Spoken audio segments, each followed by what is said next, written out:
पिछले एपिसोड में हमने चर्चा की थी कुली जी के 36 साल पहले के सवालों पर, और उन सब सवालों से मिला के हमने एक सवाल बनाया था कि सब आज की तारीख में भगवत गीता, श्रीमद् भगवत गीता समझ में क्यों नहीं आती। उन्होंने लिखा था कि सब गीता को नए सिरे से अध्ययन में लाना होगा, और उन सब सवालों के बाद हमने एक सवाल बनाया था, भाई अब भगवत गीता उन्होंने लिखा, लेकिन अवश्य ही कोई ऐसी बात है जो हमसे छिप हुई है, हम उस पर नहीं पहुंच पाए। इसी से आज हम शुरुआत करेंगे कि भगवत गीता समझ में क्यों नहीं आती, उसका कारण क्या है।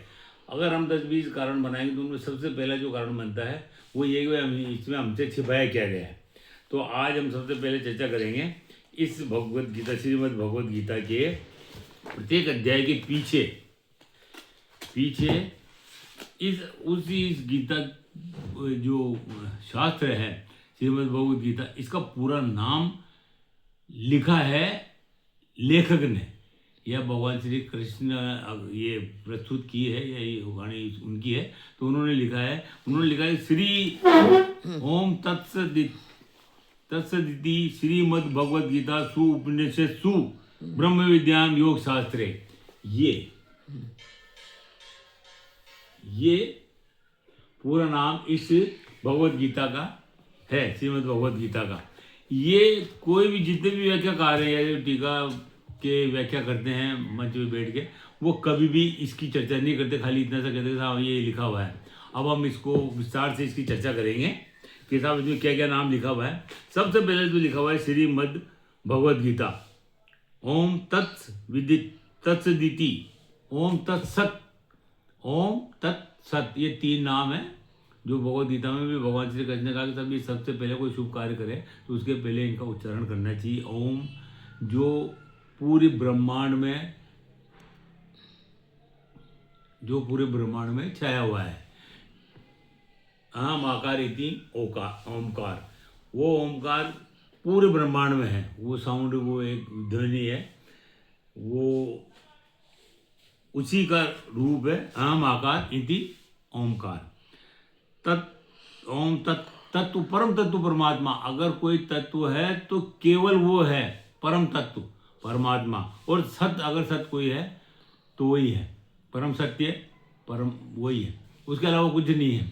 ये तीनों नाम भी एक ही के हैं, ओम तत्सत। तो इससे शुरुआत करके उन्होंने लिखा कि श्रीमद् भगवत गीता सु उपनिषत्सु, सारे उपनिषदों का सार जिसमें है, गांधी जी ने भी लिखा है कि सारे उपनिषदों का सार उसके अंदर आ जाता है। उसकी भी चर्चा आप करेंगे। सुपनिषद ब्रह्म विद्यायाम, जिसमें ब्रह्म की विद्या, जिससे ब्रह्म को प्राप्त करने की विद्या, जिससे ब्रह्म को जानने की विद्या है, जिसके अंदर ऐसा योग का शास्त्र, ये पूरा नाम इसका है। ओम तत्सदिति श्रीमद् भगवत गीता सुपनिषत्सु ब्रह्म विद्यायाम योग शास्त्रे। अब हम इसको पीछे से लेते हैं, योग शास्त्र। हम पहले योग शास्त्र का करते हैं कि योग शास्त्र क्या है, योग क्या है। पूरी दुनिया में जितने भी ये योग का मतलब होता है मिलन, 2 वस्तुओं का मिलन हो जाता है, योग मान लेते हैं इसको, साहब ये योग हो गया। तो पूरी दुनिया में, पूरे संसार में जितने भी योग है या मिलन है या कोई दूसरे जगह कई शब्द यूज करते हैं, तो उसका इस योग से कोई लेना देना नहीं है। श्रीमद् भगवत गीता के योग से उन अन्य योगों का कोई लेना देना नहीं है। ये योग जो श्रीमद् भगवत गीता का है, जिसके नाम से इस शास्त्र का नाम पड़ा है योग शास्त्र, उसका उन योगों से लेना देना है, ये उनसे अलग है, ये अकेला है। ये योग कैसे है, ये हम जो मैं आत्मा हूँ और आप आत्मा हैं, हम सब जो आत्माएं हैं, हम सब शरीरों में जो आत्मा है, इस संसार में भटकती, इस माया में भटकती आत्मा का उस पर से, उस परम से, उस परमेश्वर से मिलन का नाम योग है। इस आत्मा का जो सब में है, इसका इस माया से, इस संसार से जो पर है, अलग है, उससे मिल जाना योग है, उसका शास्त्र यही है। तो ये योग केवल योग जो पतंजलि का योग है, जो अष्टांग योग है, जिसके 8 पायदान हैं, उसका ये रिप्रेजेंट करता है। और इसी योग को पतंजलि योग दर्शन ने विस्तार से योग के समुद्र में डुबकियां लगा लगा के निकाल के एक एक मोती को उसने पूरे योग शास्त्र में लिखा है उन भगवान श्री महर्षि पतंजलि ने। तो एक तो हो गया योग की व्याख्या। अब शास्त्र क्या होता है? शास्त्र होता है, शास्त्र के बारे में लिखा है कि साहब योग शास्त्र में आत्मा का शास्त्र एक होती है पुस्तक, किताब होती है, पुस्तक होता है, गुटका होता है, नॉवल होता है, और भी बहुत सी होती हैं। एक होता है उसके बाद ग्रंथ, ग्रंथ में जीवनियाँ होती है, एक पर्टिकुलर सब्जेक्ट की विस्तृत चर्चा होती है। इस तरह से सबके ऊपर होता है शास्त्र। शास्त्र होता है सूत्रों में, सूत्र जो बहुत ही गहराई में लिखे होते हैं, बहुत उनका अर्थ बहुत गहराई में होता है। उनकी बहुत ही बड़ी बात को एक छोटे से सूत्र में पिरोना शास्त्र कहलाता है। उसमें गहन, जो गहन से भी गहन, इसमें भगवान श्री कृष्ण कहते तो वो गूढ़तम, जो गूढ़ से भी गूढ़ ज्ञान है वो मैं तेरे से कहूँगा। तो इसके अंदर ऐसा गूढ़ ज्ञान है, इसलिए इसको शास्त्र का है। शास्त्र बहुत कम है, वेद शास्त्र है, ब्रह्म शास्त्र है, ये गीता योग शास्त्र है। शास्त्र जैसे 3 शास्त्र अपने ये वेद शास्त्र है, तो वो भी ऊपर है सब। तो ये कुछ ही शास्त्र की श्रेणी में आते हैं। तो ये उस योग का जो इस आत्मा का उस परम से मेल करा देता है, ऐसे योग का शास्त्र है ये। हम पीछे जा रहे हैं। फिर इसके पीछे बाद आता है ब्रह्म विद्यायाम, जो ब्रह्म, ब्रह्म तो एक ही परम ब्रह्म परमात्मा, परमात्मा के अलावा कौन है? पर ब्रह्म परमात्मा से आवाज ना रही? मैं ना रही, आपकी आ रही है। तुम्हें रिकॉर्ड हो रही हूँ ना? अच्छा, रिकॉर्डिंग में कहाँ था होगी? परम ब्रह्म परमात्मा से मेल, इसमें ये है कि साहब ब्रह्म विद्यायाम, ब्रह्म को जानने की विद्या। ब्रह्म को कितने विद्याओं से जाना जा सकता है, कैसे जाना जा सकता है, किस तरह से हम उसको प्राप्त करेंगे, उसमें एक हो जाएंगे। भगवान श्री कृष्ण कहते तो अर्जुन तू भय मत कर, तू शोक मत कर, तू मुझे प्राप्त करेगा, मेरे मत के अनुसार चल के तो मुझे प्राप्त करेगा, यानी एक हो जाएगा। उस ब्रह्म में एकत्व प्राप्त करने की जो विद्या है, उसका नाम, उसके बारे में पूरा विवरण इसके अंदर है, ब्रह्म विद्यायाम। उसके बाद सबसे पहले आता है श्रीमद् भगवद गीता सुउपनिषत्सु।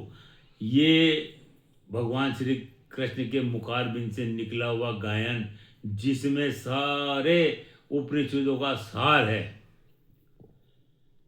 उपनिषदों के बाद ही लिखी गई है वेद, इसमें सारे वेदों का भी साथ है। भगवान श्री कहते हैं तू अर्जुन वेदों से भी ऊपर उठ, क्योंकि वेद 3 गुणतक की व्याख्या करते हैं। इसमें सारे उपनिषदों का सार है। ऐसा ये ब्रह्म को जानने वाला, उससे मेल कराने वाला योग का शास्त्र है। ये पूरी इस की नाम है इस किताब का, इस ग्रंथ का, इस शास्त्र का, जो भी जो जिसे कहना चाहे वैसा।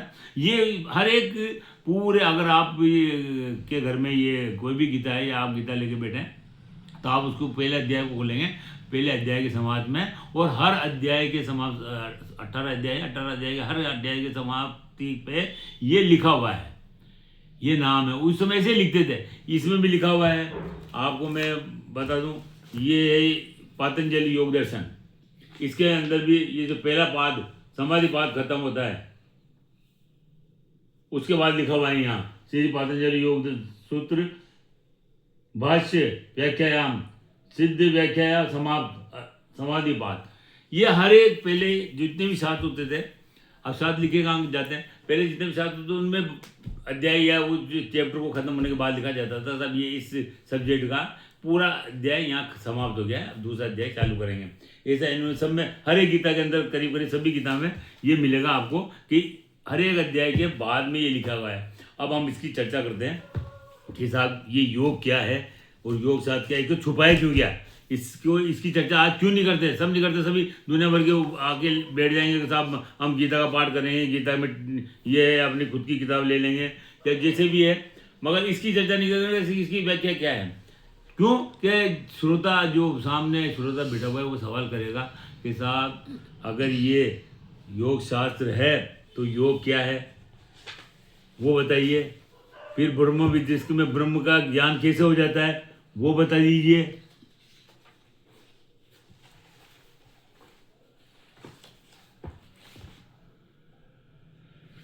उसके बाद वो पूछेगा कि साहब ये भगवत गीता, श्रीमद् भगवत गीता, उपनिषदों का पूरा सार यानी वेद का पूरा सार इसमें आ गया, तो आप वेदों की तो चर्चा नहीं करते। वेद में ऐसा क्या क्या है, ऋग्वेद में क्या है, यजुर्वेद में क्या है, अथर्ववेद में क्या है, सामवेद में क्या है, सामवेद में किसकी चर्चा है साहब, ऋग में किसकी चर्चा है साहब, क्यों अलग अलग किए, 3-4 वेद क्यों बने। तो ये जितने भी सवाल हैं उन कितने इतने गूढ़ हैं, इसलिए उनके जवाब वो दे नहीं सकते, उन्होंने पढ़ा ही नहीं। उन्होंने तो मोटा मोटा लिख दिया था, तो फल कर्म कर, फल की चिंता मत कर। या दुष्टों को मारने के लिए भगवान अवतार लेते हैं, साधुओं का परित्राण करने के लिए, उनको सपोर्ट करने के लिए साधुओं के, ऐसा कुछ भी नहीं लिखा। वो एक अलग बात है जिसको अपन बाद में करेंगे। तो सबसे पहले है योग का शास्त्र। आत्मा का पर से मेल, यानी आत्मा जो हम सब हैं अपने परम से मेल करके स्वयं परमात्मा हो जाती है। पर और आत्मा स्वयं परमात्मा है, परंतु अज्ञान के कारण इस आत्मा पर अज्ञान का आवरण चढ़ा हुआ है, वो अपने को पहचानती नहीं है। का आवरण हटाने, वो उससे मेल हो जावे, इसकी जो प्रक्रिया या मार्ग है उसको संपूर्ण विधि पूर्व जानकारी जो क्रियात्मक है, मिलन हो जाने का लिए वो दोनों मिलकर परमात्मा हो जावे, ऐसे योग का शास्त्र है ये। कि इस आत्मा का जो माया का आवरण चढ़ा हुआ है, मेल चढ़ा हुआ है, अज्ञान का मेल चढ़ा हुआ है, वो हट के जब शुद्ध हो जाती है, परम शुद्ध हो जाती है आत्मा, ये चित्त एकदम परम शुद्ध हो जाता है, चित्त की सारी वृत्तियाँ शांत हो जाती है, वो परम अवस्था में आ जाता है, तो उस परम से मिलन हो जाता है और वही परमात्मा को प्राप्त हो जाता है। वही मोक्ष है, वही साक्षात्कार है, वही स्थिति में स्थित होना है। जो योग है अष्टांग योग, उसमें 3 जगह स्थिति मिलती है। पहली स्थिति मिलती है आसन में, आसनस्थ, फिर दूसरी स्थिति मिलती है ध्यान में, ध्यानस्थ, फिर तीसरी स्थिति मिलती है समाधि, समाधिस्थ, फिर उसके बाद असंभज्ञात समाधि, संपदज्ञात समाधि, फिर असंभज्ञात समाधि, फिर केवल्य पद। वहाँ तक की यात्रा अपन करेंगे। और इसमें जो ये शुरुआत हुई है, तो ये योग का शास्त्र है, योग का शास्त्र के बारे में अपन ने चर्चा कर ली। फिर चर्चा करते हैं हम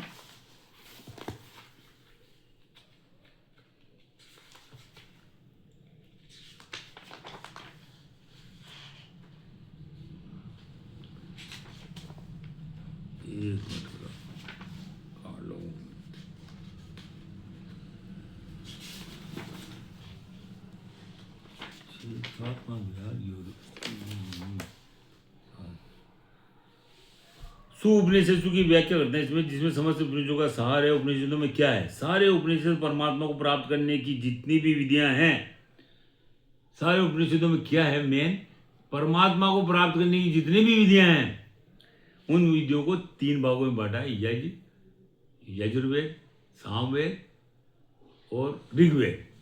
तो जितनी भी विधियां हैं उनका संकलन है। उन सभी विधियों का तरीकों का, आराधनाओं का, पूजा पाठ, भक्ति, श्रद्धा आदि जितनी भी विधियां हैं, जो कि बाद में अपरोक्ष वाणी वेदों के रूप में संकलित की गई है, वह यजन की 3 विधियां, यजु, ऋग और साम के रूप में परमात्मा द्वारा संकलित करवाई गई।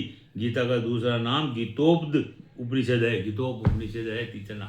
तो ये उपनिषदों का जो मोटा मोटा व्याख्या है वो ये है कि साहब उपनिषदों में सारा जो गीता, सारा उनका सार गीता में है। और उनकी उपनिषदों में मेन चीज़ जो है वो परमात्मा को प्राप्त करने की जितनी भी विधियाँ हैं, जितने भी तरीके अपने अलग अलग, जितने भी साधु संतों ने, महात्माओं ने, जिससे पुरुषों ने लिखा, वो ये लिखा कि साहब इस तरह से प्राप्त हो सकती है, इस तरह से ये करना चाहिए, ये करना चाहिए, उस तरह से है। फिर ब्रह्म विद्यायाम, ये एक ऐसा शास्त्र है जिसमें ब्रह्म को जानने, वो पाने की विधि विस्तार पूर्वक, जो ब्रह्म एक मात्र है, वह शाश्वत है का विस्तार से पूर्ण विवरण है, जिसको विधि पूर्वक यदि मुमुक्ष अपने आचरण में डाल ले तो निश्चय ही गूढ़ सूत्र के समझने में पश्चात अंत में कहा जाता है कि यहाँ आज हम मुख्य सूत्र के संदर्भ में चर्चा की गई है। परमेश्वर डाले तो निश्चय ही परम पिता परमेश्वर का साक्षात करने में कोई न तो कमी है न दूरी है। अगर ब्रह्म विद्या की जो एक क्रिया है उसी को कर्म कहा है भगवत गीता में, कि तू वो कर्म कर जिससे तू मुझे प्राप्त कर लेगा। ये जो कहते हैं साहब, अभी आज ही मैं एक सुन रहा था, वो एक आचार्य लगा ले उन्होंने, ब्रह्म वो प्रशांत किशोर जी, वो कह रहे हैं साहब कर्म की तो बात, वो कर्ता की बात है, कर्म की बात ही नहीं, कर्म की बात है। ऐसे नहीं, ये कर्म जो योग लिखा है कि उन्होंने, वो कहते हैं अभी तक ये सारी मैंने जो ज्ञान बुद्धि दी है वो तेरे को ज्ञान के विषय में सुनाई है। अब मैं तेरे को कर्म जिससे योग हो जाता है उसके बारे में बताऊंगा। वहाँ से दूसरे अध्याय के बाद से वो पूरा 18 अध्याय तक कर्म का वो विवेचना करते हैं, उसी के बारे में बताते हैं। जिस मार्ग, कर्म का मतलब होता है क्रिया। अब इसको हम विस्तार से चर्चा करते हैं। कर्म का मतलब होता है क्रिया। क्रिया मतलब यहाँ से यहाँ तक चलना। अगर किसी चीज को, आप किसी काम को शुरू करेंगे तो एंड भी आएगा। तो उन्होंने कहा कि तू ये कर्म निश्चित किया हुआ, निर्धारित किया हुआ, नियतम गुरु कर्म तम, तू निर्धारित किया हुआ कर्म कर। उसके बाद धीरे धीरे धीरे उसकी जो प्रक्रिया है उसमें जब प्रवेश करेंगे तो धीरे धीरे धीरे, उन्होंने कहा कि साहब ये बहुत मुश्किल है, तो उन्होंने कहा कि ये हो जाता है अभ्यास और वैराग्य से। अभ्यास ऐसी चीज़ है कि लगातार कोई भी चीज़ आपको प्राप्त करनी हो तो आप अभ्यास करोगे तो प्राप्त हो जाएगी। वैराग्य धीरे धीरे वीत राग, इस संसार से राग का खत्म हो जाना, इस माया से उलट हो जाना, सारी जो वृत्तियाँ हैं वो शांत हो जाना, वो वीत राग। तो उससे धीरे धीरे एक चरणबद्ध तरीके से उस क्रिया को करते करते वो वहाँ तक पहुँच जाता है जहाँ साक्षात्कार होता है, जहाँ भगवान से रूबरू होता है वो कि साहब, और अपने में उसमें कोई परम दूरी महसूस नहीं करता है, एक हो जाता है। तब वो उसके मुंह से जो सिद्ध हो जाता है, जो पहुंच जाता है, वो कहता है अहम ब्रह्मास्मि, तब वो उसके मुंह से निकलता है मैं ब्रह्म हूँ साहब। तो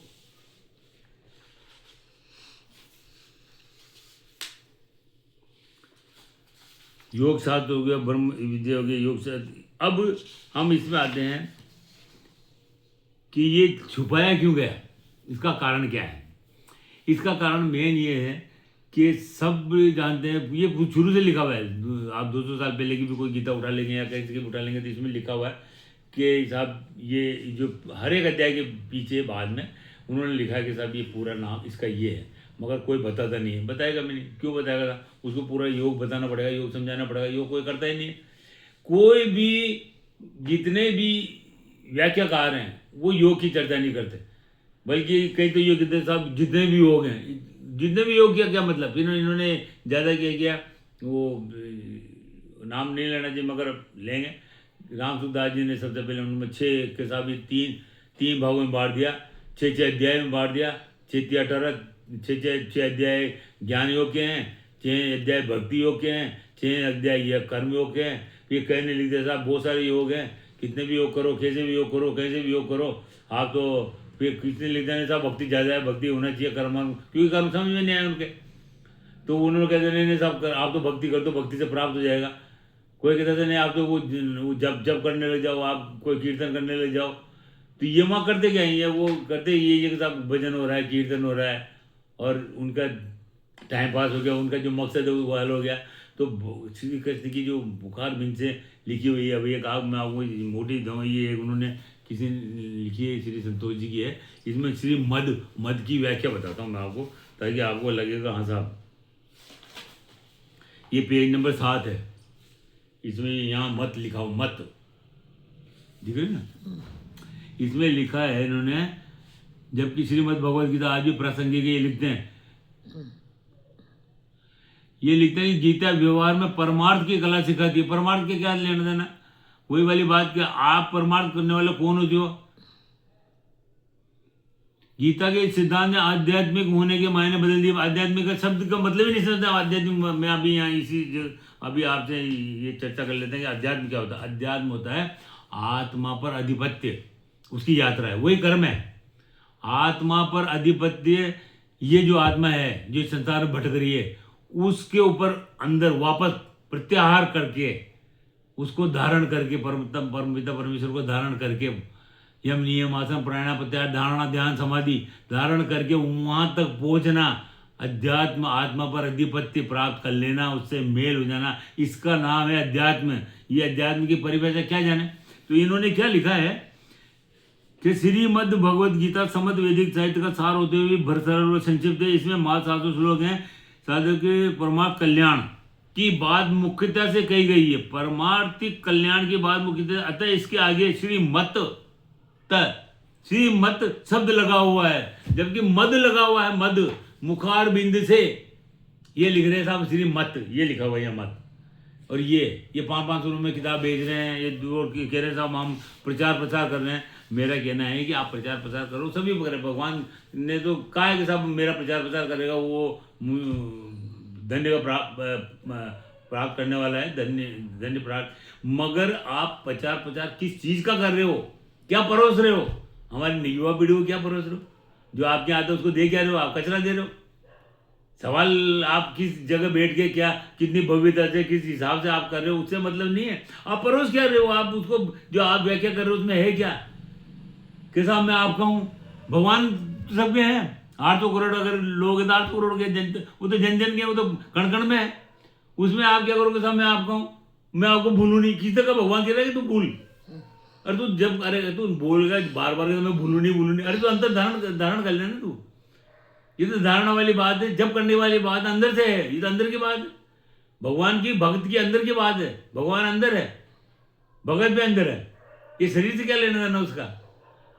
तू जाप कर, मैं आपका हूं, मैं आपका हूं, मैं आपको भूलूं नहीं, जाप कर। कहने से क्या, आप क्या बांट रहे हो? आप कचरा के अलावा कुछ भी नहीं बांट रहे। सब जगह हो रहा है, सारे बड़े बड़े जितने भी हम नाम लेंगे सबका एक एक का नाम लेंगे, वो क्या बता रहा है, क्या जानता है क्या नहीं है, कौन सी गीता से वो इम्प्रेस है, कौन सी गीता उसने पढ़ी है, कौन सी गीता पढ़नी चाहिए आज की तारीख में, वो भी बताएंगे। कौन पहुंच सकता है, इसकी व्याख्या कौन कर सकता है? इसकी व्याख्या दो ही कर सकते हैं, भगवान श्री कृष्ण कहते हैं कि तू तत्व ज्ञानी के पास जाना, दंडवत प्रणाम करना, अपने आप को निछावर कर देना, दंडवत एकदम अपने आप को सब मूल सारा कुछ निछावर करके, कुछ भी कचरा दिमाग में नहीं हो, तेरे को प्राप्ति होने लग जाएगी, तेरी यात्रा शुरू हो जाएगी, प्रारंभ हो जाएगी। भगवान श्री कृष्ण कहते हैं कि तू डर मत, मुझे प्राप्त करेगा, इतनी बड़ी बात कहते हैं वो। और ये कह रहे हैं साहब तू जाप कर, तू ऐसा कर वैसा कर। तो ये जो बांट रहे हैं वो वाली बातें नहीं है। या तो इसकी व्याख्या कर सकता है तत्वज्ञानी जिसने तत्व का साक्षात्कार कर लिया, या जो परमहंस है जिसने तत्व को और इस माया को अलग कर दिया, जिसके लिए माया कोई दबाव डाल नहीं सकती। फिर माया का असर बेअसर हो जाता है, वो परम तत्व उसका साक्षात्कार हो जाता है, उसको ज्ञान हो जाता है। जानकारी नहीं, हम सबको केवल जानकारी ज्ञान नहीं है। वो कहते हैं भगवान श्री कृष्ण उस ज्ञान को तू मैं विज्ञान के सहित कहूँगा। हमको तो ज्ञान ही क्या है पता नहीं है, हमको जानकारी है जितनी भी है, हमको केवल जानकारी है, ज्ञान नहीं है। हम वहाँ तक चर्चा करेंगे उस ज्ञान के पीछे वो जो विज्ञान है वो क्या है, किस विज्ञान की बात करते हैं, वो कैसे एक जगह होते हुए भी सब जगह है और सब जगह होते हुए भी एक जगह है, वो सब आत्मा में कैसे है, इसकी भी चर्चा करेंगे। ये जो आज की संदर्भ में जितने भी हैं, ये योग सूत्र है।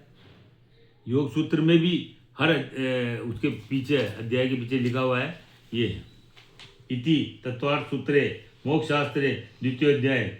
यहाँ बाद में लिखा है, जो हमने जो चर्चा की थी कि साहब इसका मुख्य नाम क्या है, यही हमारे गुरु महाराज, मेरे गुरु महाराज हैं, इन्होंने भी ये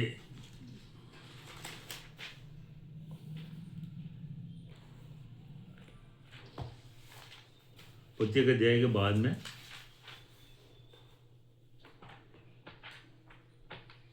सब में है वो।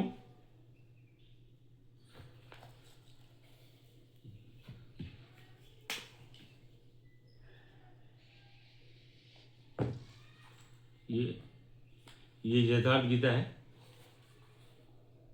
सब में, वो हर एक में है। ये पतंजलि योग दर्शन में है, वो एक किताब कोई बात नहीं। मोक्ष मार्ग प्रकाशन है टोडरमल जी का, उसमें भी इसी तरह लिखा हुआ 200 साल पहले के करीब लिखा, उन्होंने खुद ने हाथ से लिखी थी। उसकी चर्चा भी हम करेंगे उसमें, वहाँ से लेके फिर बाद में क्या क्या गलतियाँ हुई है। तो आज जो सबसे मुख्य प्रश्न था ये मैंने आज से कोई 7-8 साल पहले ये बनाया था। और जब मैंने ये प्रारंभ किया था तो मैंने लिखा था सर ये भगवत गीता समझ में क्यों नहीं आती। फिर मैंने लिखा कि समझ में क्यों नहीं आती, इस शास्त्र में पूर्ण नाम नहीं है तो क्यों छुपाया गया है इस शास्त्र का पूरा नाम, क्या आप जानना चाहते हैं तो इसके अंदर चलें।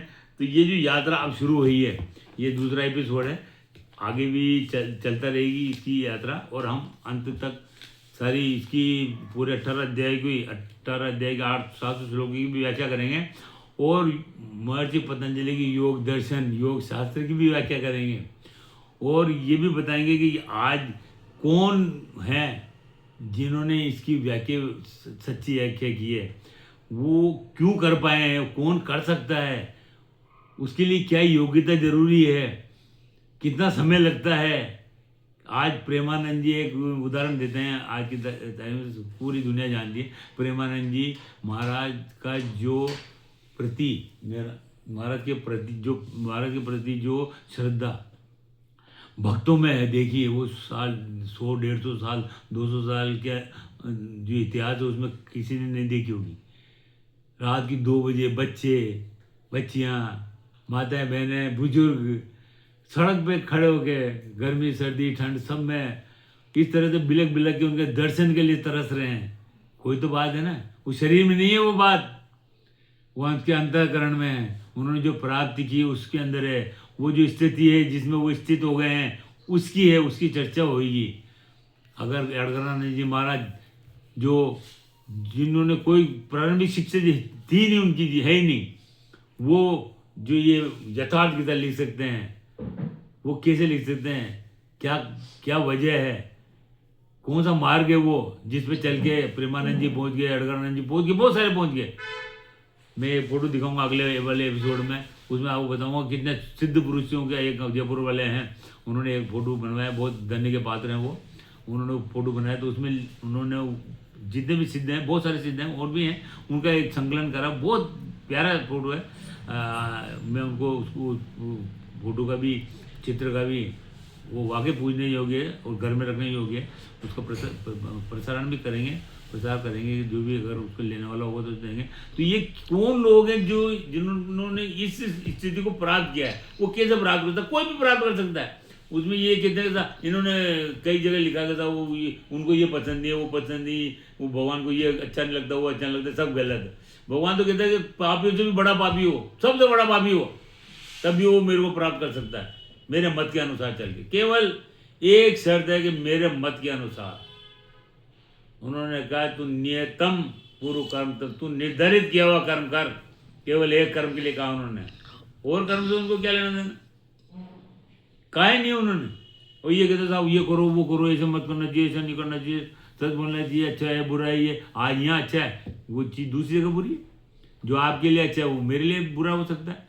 जो हमारे राजस्थान वालों के लिए बुरा कोई बात हो सकती है, वो एमपी वालों के लिए अच्छी हो सकती है। हिंदुस्तान के लिए कोई बात अच्छी हो सकती है, पाकिस्तान वालों के लिए बुरी हो सकती है। उन्होंने तो सार्वभौम, वो ये जो गीता ज्ञान है सार्वभौम है पूरी मानव जाति के लिए, वो हिंदू मुस्लिम का नहीं है। वो कुरुक्षेत्र, ये जो हरियाणा में कुरुक्षेत्र उसके लिए बात नहीं हो रही वहाँ, वो कुरु यहाँ है, ये कुरु कुरु कर ही तो रहे हम, उसके लिए बात है, उसका क्षेत्र ही है। उसमें 2 वृत्तियां हैं, एक कुरु है जो कर रही है मगर एक अच्छी एक बुरी, एक देवी संपद है एक आसुरी संपद है। जो देवी प्रेरणा से चल रही है उसका जो चार्जिंग है वो देवी प्रेरणा से है, तो देवी संपद है। आसुरी जो नीचे ले जा रही है, गर्त में ले जा रही है, दुख दिला रही है, पाप करा रही है, परेशान कर रही है, भटका रही है, वो आसुरी संपदा है। ये 2 संपदा की लड़ाई अंदर, बाहर कोई लड़ाई नहीं है। वो लड़ाई हर लड़ रहा है, उसकी चर्चा है। इन्होंने लिख दिया, मैंने वही तो प्रश्न उठाया था साहब, आपने ये धर्म क्षेत्र को धर्म भूमि कैसे कर दिया। ये धर्म क्षेत्र अंदर है, एक ही क्षेत्र है, उसमें 2 धाराएं बह रही हैं।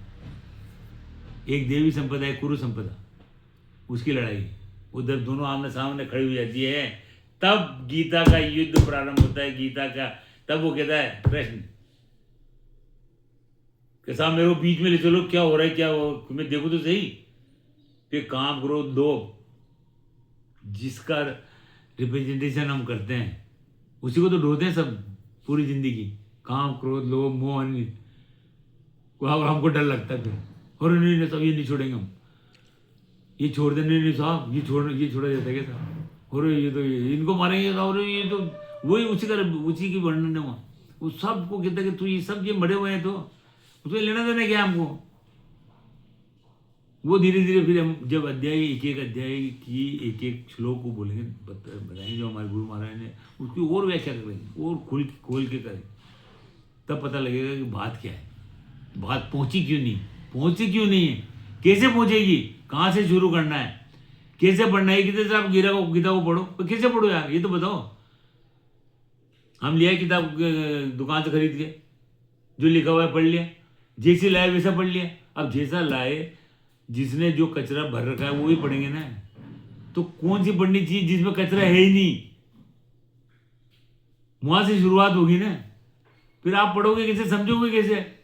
इसमें पढ़ना है, समझना है, फिर एक क्रिया है उसमें उतरना है, तब उस क्रिया में थोड़े दूर जाने के बाद एक मुकाम ऐसा आता है जब वो बात समझने में आने लगती, और एक मुकाम ऐसा आता है जब वो आत्मा जो इस यात्रा को कर रही है, जो उस निर्धारित क्रम पे चल रही है, उसको करते करते एक मुकाम पर वो जो इस क्रिया को कर रहा है वो ऐसे मुकाम पे पहुंचता है जहाँ वो आत्मा धर्मी हो जाती है, धर्म को धारण कर लेती है। धर्म ये कहते धर्म धर्म धर्म धर्म, ये मजहब है। धर्म कहाँ है, धर्म वहाँ है। वो आत्मा धर्मी हो जाती है, फिर वो धर्म धारण करने के बाद वो आत्मा धर्मात्मा कहलाती है। और उसके आगे की यात्रा, वो धर्म उस आत्मा को कंधे पे बिठा के, जैसे बाहुबली पिक्चर में वो हीरो उस शंकर भगवान की शिवलिंग को कंधे पे रख के वो पूरी नदी को पार कराता है। नदी का तेज भाव और जैसे लहरें चल रही है, उसे लगता है कि अब गिरा, मगर वो पार करा देता है। उसी प्रकार उस जगह पहुंचने के बाद साधक को फिर पीछे नहीं लौट सकता वो। क्यों कि वो धर्म उसको कंधे पे उठा लेता है। भगवान श्री कृष्ण कहते हैं कि उसका योग से मैं वर्णन करता हूँ, वो वही है। भगवान श्री कृष्ण खुद उसका हाथ पकड़ते हैं कि तू अब चिंता मत कर, डर मत, मैं ले चलूँगा तेरे को पार। वो पार करा देते हैं। ये पहला सवाल था जो भगवद गीता जो हमारी समझ में नहीं आती, उसमें जो हमने मेन बात देखी कि साहब इसका जो पूरा नाम है वो हमसे छुपाया गया, और इसको भगवद गीता, फिर श्रीमद् भगवद गीता, फिर भगवद गीता, फिर गीता कर दिया। तो गीता से हमारे आज की पीढ़ी भी नहीं समझेगी, आने वाली पीढ़ी तो बिल्कुल ही नहीं समझ पाएगी। तो जो सबकी पीड़ा है, 36 साल पहले जो पुलिस जी की पीड़ा थी, उसी को हम कंटिन्यू करेंगे और आगे तक ले जाएंगे कि साहब उस पीड़ा को समाप्त कैसे हो, उसका कोई सोल्यूशन तो निकले, उत्तर तो निकले। तो उसी में हमने ये पहला सवाल था कि साहब इसका नाम छोटा क्यों किया। तो छोटा करने का कारण ये है कि साहब उसकी पूरी व्याख्या, अगर वो नाम लेंगे तो पूरी व्याख्या करनी पड़ेगी। पूरी व्याख्या इतनी गहराई में है कि जिसका अंत ही नहीं है, उसी में सारा पूरा वो ये योग का शास्त्र है। अब योग बताना पड़ेगा। फिर ये कहते साहब पतंजलि का नाम आते ये काले पे ले जाते हैं इनको कि साहब ये वो पतंजलि अलग है साहब, ये गीता अलग है साहब, लिखा हुआ है। वो पतंजलि का योग और ये योग एक ही है। उसने बहुत ही डुबकियां लगा के सूत्र को खोला है। इन्होंने उसका रास्ता बताया, पूरा मार्ग बताया कि तू यहां से चलेगा, यहां पहुंचेगा, यहां मुझे प्राप्त कर लेगा। ये है गीता। तो इसका जो छुपाने का कारण था ना, वो ये है कि साहब इसकी व्याख्या करो मत, आप गीता कर दो, गीता में जो हम परोसेंगे वो खा लेंगे। अभी भी वही हो रहा है, सब अपने अपने हिसाब से गीता लिख रही है। अभी एक गीता में मैं आपको अगले एपिसोड में बताऊंगा, 2-3-4 गीता को लेके बैठेंगे, उसके ये बताएंगे कि साहब ये गीता लिखना कोई बच्चों का खेल है क्या? एक ने लिख दी साहब ये गीता है, मैं उससे मिला, मैंने पूछा, मैंने कहा भाई ये आपने गीता किसे, कि साहब मेरे को पूरी कंठस्थ है। मैंने कहा, किसे? कि साहब मेरे पिताजी संस्कृत के विद्वान थे, संस्कृत के टीचर थे, तो हमारे घर में शुरू से संस्कृत थी। ठीक है, संस्कृत के अगर परिवार में संस्कृत का बोलबाला है या चलन है या है वातावरण, तो वो पढ़ सकता है, वो कंठस्थ भी कर सकता है, कुरान भी कंठस्थ हो जाती है। 10 की उम्र की साल 10 साल की उम्र के बच्चे को कुरान कंठस्थ कराते 15 साल तक जाते जाते हो जाती है। गीता भी उठ सकती है, कंठस्थ होने वाला। आपने किताबें लिख दी साहब, और इतनी बड़ी 1500 रुपये की, फिर बाद में पता लगा साहब वो तो पूरी नकल कर रखी। उसमें वो बताएंगे साहब कहाँ से नकल करी, कौन सा पूरा पैरा वो का वो उतार दिया। तो ये तो खेल हो गया, और इसको अगर रोका नहीं गया तो ये कहाँ ले जाएगा हमारे समाज को। सवाल वो का वही रहेगा, 100 साल बाद 50 साल बाद भी साहब समझ ही नहीं आ रही गीता। भाई क्यों नहीं आ रही समझ में? भांग तो घुलती जा रही है। भांग कम करने का तो तरीका कोई बता नहीं रहा कि साहब कुएं में से भांग कम कर दी जाए, या उसमें पानी जो स्वच्छ पानी है मिला दिया जाए, गंदगी निकाल दी जाए, वो तो बात हो ही नहीं थी। सब और भांग बोलने में लग रहे हैं साहब, मेरी भी गीता, मेरी भी गीता, मेरी भी गीता, और ये गीता पढ़ो, वो गीता पढ़ो, और वो सेमिनार में आ जाओ, और वहाँ प्रवचन होएगा, वहाँ नाच गाना होएगा, वहाँ भजन होएगा, वहाँ कीर्तन होगा, ढोल मजारे बजेंगे। उसे गीता का क्या लेना देना? गीता तो ब्रह्म विद्यायाम, ब्रह्म को जानने की जिसमें विद्या है वो है गीता। वो ब्रह्म से साक्षात्कार करा देती है। कहाँ करा रहे कोई साक्षात्कार? बात करते हैं कि साक्षात्कार का बात नहीं करते, वो ब्रह्म की बात नहीं करते, वो प्राप्त करने की बात नहीं करते हो। साक्षात्कार तो बहुत दूर है। तो उन्होंने जो जितना उनके है हमकी किसी से मेरी किसी से या हमारी किसी से वो नहीं है कि साहब किसी को नीचा दिखाना है या किसी की बुराई करना है, या किसी सवाल केवल हमारी पीड़ा इतनी सी है कि आज के समाज में हम जो युवा वर्ग है उसको दे क्या रहे हैं, परोस क्या रहे हैं। परोसने के नाम पे हम उनको क्या खिला रहे हैं यार के, और कहने के नहीं नहीं साहब आप तो बहुत बड़े घटक कर लो, घटक कर लो। अरे कैसे कर लो यार, क्यों कर लो भाई? ऐसे क्या बात होगी जो हम नहीं बता सकते? बताएंगे, एक एक चीज़ बताएंगे, और जो गलतियां कर रहे हैं उनको भी नाम लेंगे, उनको बताएंगे सही ये गलती क्या कर रहे हैं, वो कितना जानते हैं, कितनी गहराई में है वो, उन्होंने क्या पढ़ा है, क्या देखा है, उनका उद्देश्य क्या है। कई का उद्देश्य क्या है? केवल पैसा कमाना है। कई का उद्देश्य अपने अहंकार को संतुष्ट करना है।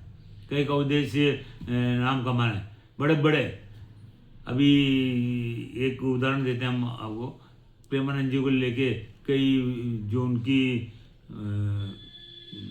आज समाज में जो उनकी एकदम पेड़ बनी है, एकदम उनका जो प्रचार प्रसार हुआ है, जो दुनिया उनकी भक्त बन गई है। उन्होंने कोई ऐसा नहीं कहा कि साहब मेरा भक्त बन जाओ, या दुनिया बन रही, कोई चीज़ देख के बन रही है। उससे जो जल के कई लोगों ने उनकी कटाक्ष करी किए, कई ने उनको बुरा भला भी कहा, कई ने उन्होंने कहा। बड़े बड़े लोगों जो अपना वो विश्व गुरु, विश्व धर्म गुरु, और एक वो कथावाचक, 2-4 कथावाचकों ने कह दिया साहब, कथावाचकों ने कह दिया कि साहब ये ऐसे ये क्या है।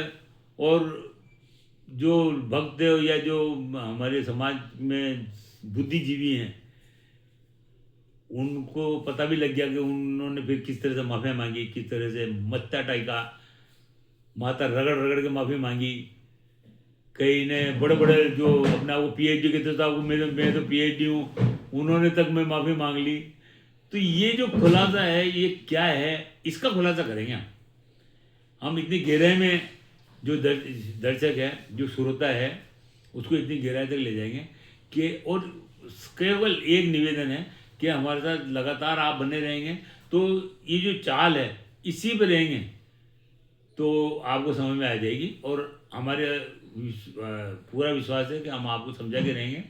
ये लगातार चलेगा। दूसरी जो तीसरा एपिसोड है उसमें हम दूसरा सवाल लेंगे कि साहब ये क्यों नहीं आती, क्या क्या छुपाया है हमसे, क्या क्या कारण है, गीता समझ में नहीं आने के क्या क्या कारण है। तो पहला कारण तो ये हो गया कि साहब इसके पीछे जो हर एक अध्याय के पीछे जो इसका नाम है, इस भगवत गीता शास्त्र का, श्रीमद् भगवत गीता शास्त्र का नाम है, वो छुपाया गया है। उसकी बताते नहीं, व्याख्या भी नहीं करते। तो हमने उसकी व्याख्या भी और करेंगे कि वो क्या है। वो जैसे जैसे व्याख्या होती जाएगी पता लग जाएगा कि ये नाम की जो महत्वता है वो, और इस नाम क्या के अंदर है क्या, ये पता लग जाएगा। क्योंकि और जितने भी शास्त्र हैं और में वो भी उसमें लिखा, वेदों में भी लिखा पीछे कि साहब ये इसके बारे में आद्य अभी तक वर्णन इसके बारे में था, वो हो जाएगा। फिर हम दूसरा सवाल उठाएंगे कि भाई क्या क्या कारण है, उसमें दूसरा कारण क्या है, कहाँ ऐसी गलती हुई है जिसकी वजह से बाकी गीता टीकाकारों ने उसकी नकल की है। जिसके पास पैसा है वो नकल करा सकता है, अपने नाम से छपा सकता है, वही उसने किया है।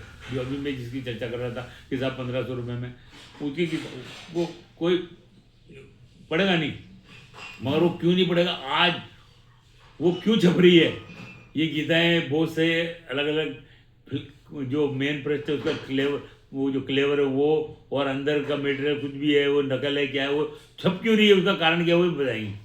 तो इस तरह से तो आज ये केवल इतना ही, और अगले तीसरे से में हम दूसरा प्रश्न उठाएंगे कि साहब ये इसका कारण क्या है, और चौथे एपिसोड में मैं मेरा परिचय दूंगा कि साहब मैं क्या हूँ, क्यों ऐसा बोल रहा हूँ, मेरी पीड़ा क्या है, ये पीड़ा कहाँ तक ले जाएगी, मैंने क्या किया है क्या नहीं किया है, ये बोलने की हिम्मत मेरे में कैसे आई, या मैं जानता भी हूँ या नहीं जानता हूँ, या मेरे पे किसका आशीर्वाद है, वो आशीर्वाद कैसे प्राप्त हो जाता है, कैसे मिल जाता है, वह आशीर्वाद सबको मिल सकता है, सबको प्राप्त हो सकता है, कैसे हो सकता है, वो जो अनन्य भक्ति है, अन्य धन्य एक एक के प्रति जो भक्ति है, श्रद्धा है, वो क्या है, वो कैसे काम करती है, वो कैसे भगवान उसका हाथ पकड़ लेता है, कब हाथ पकड़ता है, कब वो मार्ग निर्देशन देने लगता है, कब